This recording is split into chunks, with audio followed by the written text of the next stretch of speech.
Hello and welcome to On Point. I'm Adelaja. Trying to find a place to live in Los Angeles? Well, get in line. LA is one of the most populated cities in the country. In fact, the population has just reached 4 million, the highest number ever. And at the same time, the county is going through a housing and renting crisis.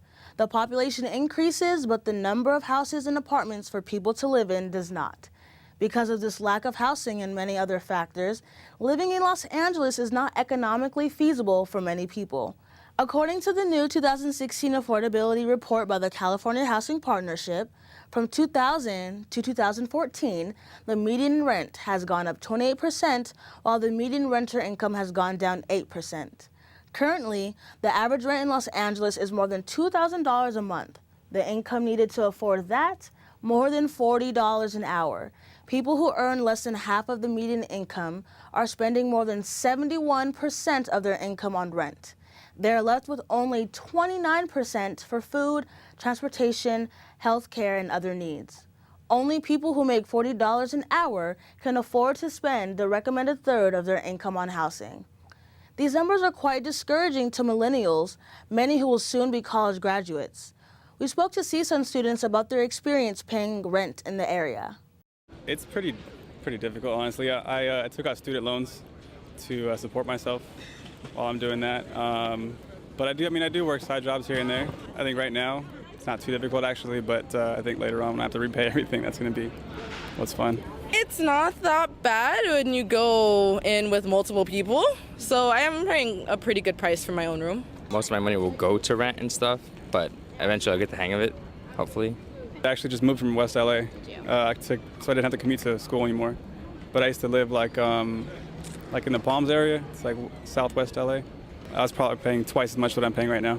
But I also was working full-time at a bank and coming to school too. Another aspect of the housing crisis is homelessness. LA County is experiencing a 5.7% increase in homelessness since last year. Voters may have a chance to vote on a so-called millionaire's tax in November that would help fund the fight against homelessness. Not only do Californians pay some of the highest rents in the country, but also they live in the most poverty-stricken state when housing costs are accounted for. On Point's Kramer has more on the rental crisis in LA. Thank you, Ayo. Today joining us, we have CSUN economics professor Shirley Svorny, CSUN political science professor Tom Hogen-Esch, and co-executive director of the community organization Union de Vecinos, Elizabeth Blaney. Thank you for coming. Thank you. So I'm going to start with you today, Tom. The question I have is, are high living expenses a Los Angeles problem or a big city problem? You mean the cost of housing? Yeah. So it's all over the country, but it's particular to coastal areas, particularly here in California. I mean, so San Francisco, D.C., obviously New York, Manhattan in particular, but Los Angeles is in that conversation. I mean, the percentage of Los Angelinos who pay more than 50% of their income on housing, I think, is either number one or number two. Mm-hmm. And so, yeah, I mean, we're in a real housing pinch right now. Okay. Elizabeth, what is gentrification and how does it relate to the high costs of rent? Well, gentrification, how we look at it, especially we're in Boyle Heights, very impacted by it with lots of rapid development going on around since we're just half a mile outside of downtown. For us, gentrification is displacement. It's displacement of people, and we're seeing a lot of that happening because of the high costs of housing that is increasing. We're seeing a lot of it as a result of public funding from projects from the demolition of the 6th Street Bridge to the Metro Gold Line. And it started, the first round of it was back in 1996 with demolition of public housing projects. And so it was a high investment of public funds that was causing a lot of the displacement. Now we're starting to see some more private invested money with Sears and Rivenwood, about 5,000 units of housing, market rate, that are going up, and then that's causing a lot of land speculation from new landlords, and so they're all speculating on rents going up, and they are starting to go up and bringing other people from outside Boyle Heights, and the members of Boyle Heights, we just can't afford it, so. What are some of the tactics landlords use to get low-income tenants out of rent-controlled buildings?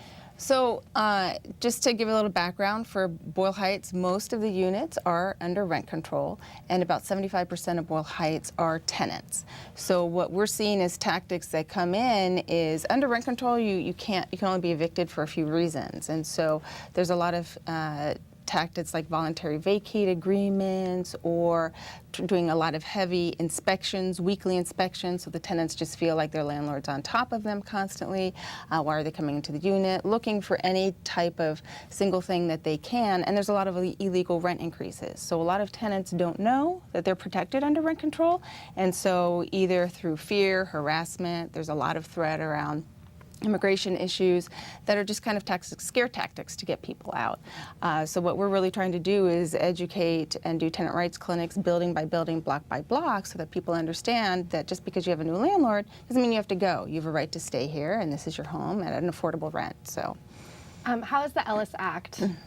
What is it and how has it affected? So the Ellis Act is a state law that we would love to change because basically it provides this loophole which allows landlords to go ahead and evict people out of rent-controlled buildings. They have to give tenants 4 months notice, they have to pay a certain amount of relocation. And it basically says that they're going to go out of the rental market in order to do that. You have to make that commitment to do so. What we're seeing is landlords are saying that they're going to do it, and then I've seen just from our office a building 6 months later they were re-renting it, and at a higher rate. And unfortunately, the city doesn't have a very strong enforcement policy, which is something we're trying to work with the mayor's office and city council to change that, so that when that kind of happens, that there is consequences for those landlords who do abuse that. We were in another building where the landlord just said, you know, hey, yeah, I'm going to get you guys out in 4 months, and then I'm going to re-rent it and pay them under the table, so that, you know, I can avoid this whole kind of housing department, you know, looking. And it's, you know, tenant versus landlord thing, so there's really no enforcement of it. So that's basically what the Ellis Act does. Okay. What is the reasoning behind actually tearing down this affordable housing and building new income, high-income housing? Well, what we're seeing, especially in places like Venice and Hollywood that have a lot, high concentration of these Ellis Act evictions, it's all about building either hotels or more luxury rates. So if you have a 40-unit building, we've seen 80-unit buildings being proposed there, market rate housing. In Yucca, Argyle, there's a place there that has 44 units of rent-controlled housing, and they want to put 130 units of a hotel there, and a 32-story building, part hotel and then the rest of it is luxury. So it's all speculation around tourism, it's all speculation around higher wage earners, though I'm not sure where they're finding them, who can pay these rents. Shirley, how does supply and demand play a role in the rental crisis in Los Angeles? It's a good question. What you have is an increase in demand, which means the economy is doing really well. So it's kind of like when we have congestion on the freeways. High housing prices usually, it's because people are buying houses. That's what pushes up the prices. And then on the supply side, there's a lot of restrictions on building that regulations, zoning, and other kinds of government requirements that make it more costly to build than it would be otherwise. But the reason Los Angeles has such high prices is really because we're such it's called agglomeration economies. It's so valuable to be here. And so it does make it hard for people in communities who can't afford it. Okay. Elizabeth, what does it mean to be burdened by your rent? Being burdened, traditionally, or the common thinking is that you shouldn't pay more than 30% of your income in rent. I think that should be a little bit lower because 30% still is a lot for a lot of low income and extremely low income families. But basically, if you pay more than 30%, you're rent burdened. And as you were mentioning, in Los Angeles, we're paying up, some places are paying up to 67% of your income in rent, and that, you know, then you can't afford to do basically anything else but just keep a roof over your head. So that's where the burden comes into play. Can I make a point about that? There's two things about living in Los Angeles. One, our energy costs tend to be lower. Like if you were to live in New York or Chicago, and so you can't really look at rents compared to income. You need to add all of the costs of living in a home to have it be comparable. And wages are higher. Like whenever you have, not obviously the community you're most worried about hasn't had an increase in their wages, but you can't look at that threshold that they use in other communities, because if you think about people living in high cost housing areas, and if their incomes are higher, and if they pay a larger share of their income in housing, the amount of money they still have left over for other things would be the same. It's just, it doesn't help low income people, but it's just not a very good measure to compare LA to other cities for both of those reasons. But do you have an idea why there's such a major difference in the average income compared to how much someone pays for rent in Los Angeles? Could you say that again? Do you have any thoughts on why there's such a major difference between the average income and the amount people pay for rent? I think it was those two things I just said. Okay. People earn more. Like, if you want to, when you get out of school and you get a job, they're going to offer you more if you want to go to New York than if you want to go stay in Los Angeles, because housing is more expensive and they have to compete for labor. So that's one of the reasons. And the other reason is in Los Angeles, we don't have high energy costs. So I'm going to start with you, Tom. I'm going to open this question up to everyone, though. We now have more people living in Los Angeles than ever before. So why do people continue to move to Los Angeles when it costs so much to live here? Well, there's a long answer to that. So I'll have to give you the short one. But I mean, Los Angeles, as Shirley said, is a valuable piece of real estate on the globe. We were exposed to this giant marketplace over in Asia in terms of trade. The weather here is quite nice. There's a lot of immigration policies that reunify families, reasons. But if you're on the lower end of the income spectrum, Los Angeles is a really difficult place to live, and people would want to stay here for a number of reasons. But I think a lot of people are also leaving. A lot of middle class people are leaving, and this conversation's focused so far mostly on the people at the lower end, but teachers and firefighters, even people in the traditional professions are facing middle class. They're sort of middle class housing poor, and so almost everybody is under at least some pressure in terms of the cost of housing here.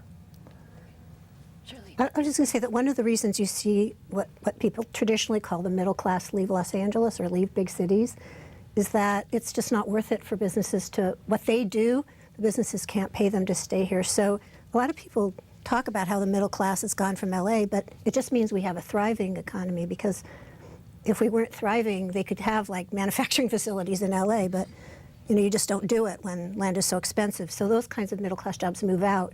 So it doesn't mean there isn't a middle class, it just means it doesn't make sense. So you have poor people who work if they're complementary, maybe you might think of it that way, that the reason a lot of poor people want to stay in Los Angeles is because there are jobs for them. That's why they're here. So they wouldn't stay because it must be better than some other place they could go in terms of the amount of money they could earn and the standard of living. Elizabeth? Yeah, I mean, I think that, we hear a lot of people coming for family, reuniting with family. And then also, connections of where they can kind of, get some type of work or some jobs. And really what we see is a lot of overcrowding. So in terms of jobs, a lot of members in our community will have jobs that are maybe 5-10 hours a week. You're not seeing many people with full-time jobs. There's multiple jobs, so it comes out to be a full-time week because they're working 2 or 3 jobs. But then you have 10 people living in a place to all support each other. So it's really, I think, a lot more about family and connections and building networks of support that people are hanging on to. But they couldn't do better if they were to move somewhere else, right? That's the whole point, that it's kind of an insurance thing to have your whole family there in case you lose your job. But like you could all say, well, we're going to move somewhere else, but they wouldn't be as well off, right? Right, and yeah, I mean, that network of support, which is why, for us, gentrification, displacing those networks and dismantling them is something that we're fighting against, because... But also the job opportunities. I mean, like, if they were to move somewhere else, I mean, one of the reasons large families like to go to big cities is if one of them loses a job, there's another job somewhere else. Like if you moved further away from the city, you can lose your job and then it's hard to find a new one. So the point is that there's economic opportunity in Los Angeles for those families. As opposed to leaving outside of Los Angeles. That's only, what other comparison can we make? Right? Well, yeah, the only thing is I don't know in terms of how easy it is to find another job. That hasn't been my experience with our members and people that we work with. It's not as easy to find another job. That's why the network is so important. to be able to have that support when people are getting laid off or you know, not paid for certain jobs that they do. So.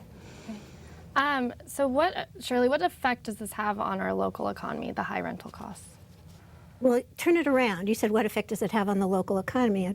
I'd turn it around and I'd say a prosperous economy is what has created this. And, you know, these things don't, there's what we call like market adjustment.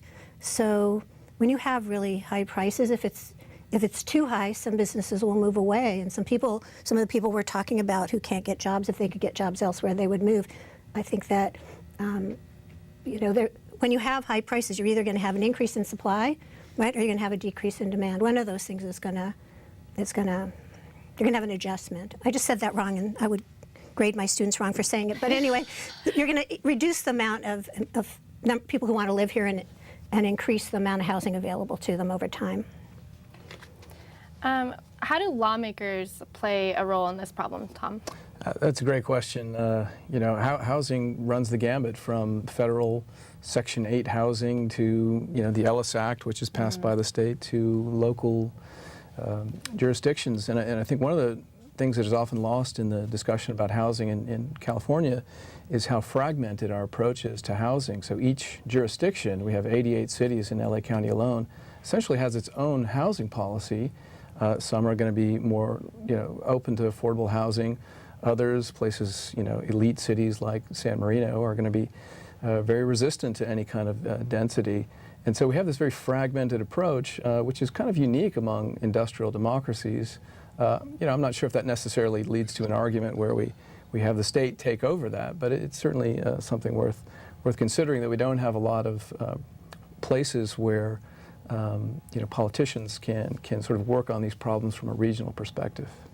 No, I definitely would support that. We've seen that in how the city even looks at public housing. I mean, there's a huge public housing stock in the city of Los Angeles, and when they look at their planning, they tend to ignore that sector of housing that's available in a lot of their planning schemes. And I think the other thing too is they don't, in our experience in trying to work with the council people to try and really focus on a more comprehensive approach, is I don't think they're really looking at the needs. So for example, in Boyle Heights, 7,000 families make less than $25,000 a year, and that's almost 50%. That's almost what AMI is. But in terms of what's being proposed or being built by Metro is more housing for people who make 40, 50, or 60,000. That's not the need. So they're not matching what they're building to the true need of what the community is where they was building those projects. And that's another really big problem. And they're not doing enough to preserve what we have. There's lots of things they can do on a city level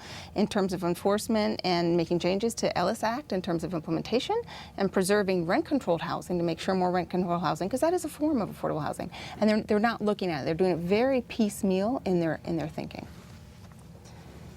So this is a question for everyone. I'm going to start with Shirley. Some experts say tackling minimum wage before building more property in Los Angeles will just lead to higher rental costs. What are your thoughts on that? Yeah, I wouldn't think about the two together. I don't see any point. Okay, Tom? Yeah, I would speculate that that's really on the margins of this issue. I mean, the problem with housing is that there's so many contributing factors to the housing. And there are very few silver bullets. You know, what government can do with respect to housing is important, but it's really at the margins of the problem. And so, you know, it's a tricky issue for policymakers. Yeah, I'm not so sure I would put the two necessarily together. Yes, it's important to have higher wages, but I actually do think there's a lot more that government should be doing and have the power to do to make sure that all people are housed in the city of LA at all economic levels. And I think they've been very imbalanced in where they focused. And even Mayor Villaraigosa, in his plan, back when he was mayor, even it admits how much emphasis they put on higher income earners in developing housing there and not addressing the need, which has led us to part of where we are today. But there's a lot of tools they have in the housing element in their toolbox to fix some of this. Can you elaborate on what you think more could be done? Well, they can, I mean, reforming rent control, they can do things around part of, just was on the top of my head. Density bonuses. Yes, the density bonus, with some of creating some anti-harassment policies, some anti-displacement policies. They can do things not to stop Ellis, but to slow it down. So if one particular area has seen a lot of Ellis evictions, well, then you go on a wait list until the following year. I mean, there's lots of those kinds of tools. Tying demolition permits to an Ellis eviction is another tool that they can do. Inclusionary zoning is another tool that they can do. So that they have, and we've seen it. We've been doing some research on what other cities have done, and Portland and Pittsburgh, San Francisco has done some amazing things in terms of what they've been able to do. Even Airbnb is having a big impact, right? And so, you know, the gig economy has come to LA, and a lot of the affordable housing has been pulled out of, maybe not so much the east side, but certainly mid-city, west side has taken that off. So the pressure, you know, I've been in Los Angeles now for almost 25 years. The pressure is really building. You can feel, you know, the numbers of homeless are going up. And so, you know, there's so many causes for the problem that it's hard for policymakers to take a broad approach. They almost have to take this kind of piecemeal approach. And even not criminalizing what they've done downtown Los Angeles with the encampments, and not allowing people to have tents and taking their personal belongings. They don't have to criminalize people who are poor. They could stop that right now. So they've got a lot of things that they can stop doing and do in the future. I just want to point out that a lot of the strategies that Elizabeth suggested, like inclusionary zoning and other things that like get in the way of redevelopment, it also slows down, you know, growth in housing. So cities that have inclusionary zoning tend to have less housing growth. So the question is, are you worried about housing, or are you worried about poverty? You know, and if it's, so we have programs for housing, we have programs for wages, we have programs, all kinds of programs, and the question is, we need to target them at, and so it might be make more sense to say, instead of having all of these programs, have some kind of an earned income tax credit or something that's really strong that would give people some amount of subsistence that you think is important. Because the problem with housing programs is there's so much fraud. And the problem with inclusionary zoning, even in inclusionary zoning, I'm sure you know there's tons of fraud. The people who get those units are not poor. And it just raises the cost of new development. So if you want more housing, you have to make it cheaper to build. And instead of just having density bonuses, get rid of density requirements. But not everybody wants to live in a dense area. This one's for you, Tom. How is each generation affected by high rental costs? Millennials, elderly, middle age, how is it different? Boy, it's really hard to, I'll just take millennials since we're on a university campus. You know, I think millennials are changing, you know, housing patterns in Los Angeles. People, I think, from my generation, you know, still bought into the idea of living in a single-family home in the suburbs somewhere. Millennials are, you know, marrying later. They're getting jobs later because they're paying off student debt and all kinds of things like that. But I think one interesting movement is the small house movement, where people are talking about living in 400 square feet rather than 1,200 square foot apartments.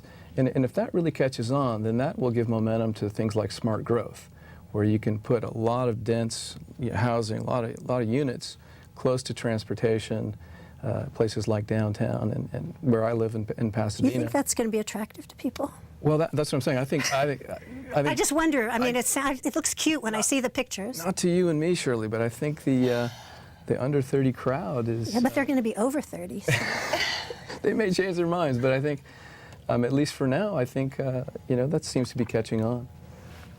Did you have something to say? Isn't it in Japan where you can just, or one can, in Taiwan, where you can rent a closet for a, you know, and for you just live there? Yeah. Which I think would be good for the homeless. I don't know why we don't have, you know, showers or something. Yeah, there's a lot of, I think, for all of the generations that you've listed, a lot of different out-of-the-box thinking of trying to address the high cost of not only building, but of renting, and looking at some of these different things like the small box, like even building them on the sidewalk, or building encampments of them that I've seen in Milwaukee. And so I think we need to expand that and think out of the box in order to, and not just about that, but just thinking of different kinds of ways that we can, you know, address this, because that's, you know. But that's what developers do every day. They think about how they can meet, they think, what can I do that won't cost me a lot of money that people will buy? That's all I mean, that's That's how they make money. So if I think if there were some, solution like that that people would buy into, and you certainly see that houses are built on, there's less lot and more house. I mean, they move in that direction, but developers do what people want to buy. They don't force you into units. So.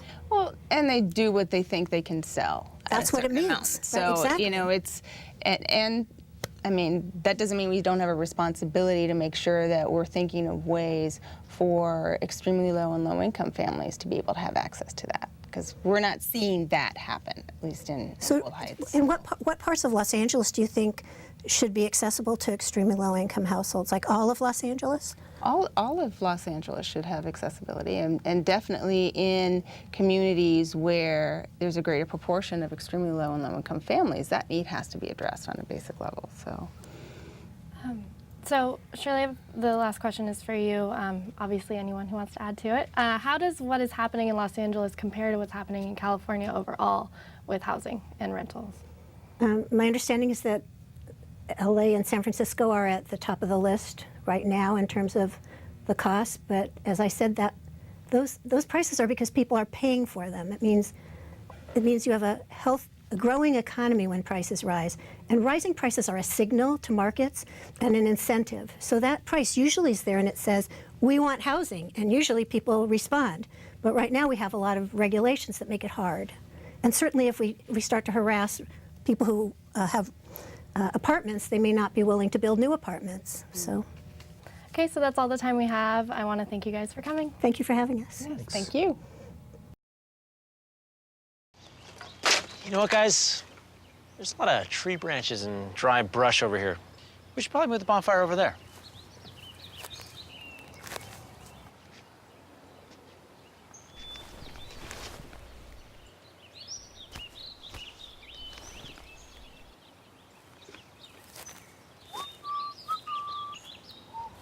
I'm guessing Smokey liked that idea.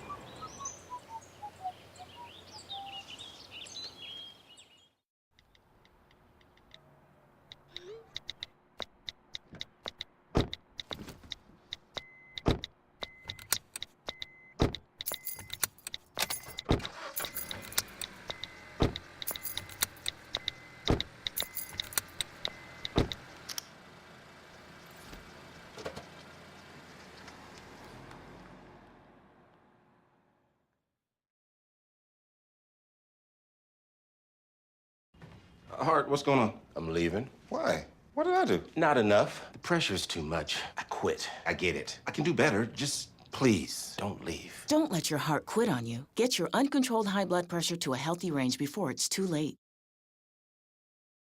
Thank you for watching On Point. You can follow us on Twitter at CSUN On Point. You can listen on KCSN 88.5 FM every Sunday morning at 5:30. And you can watch on LA's Channel 36, also on Sunday mornings at 11:30. For all of us here at On Point, I'm Adelaja.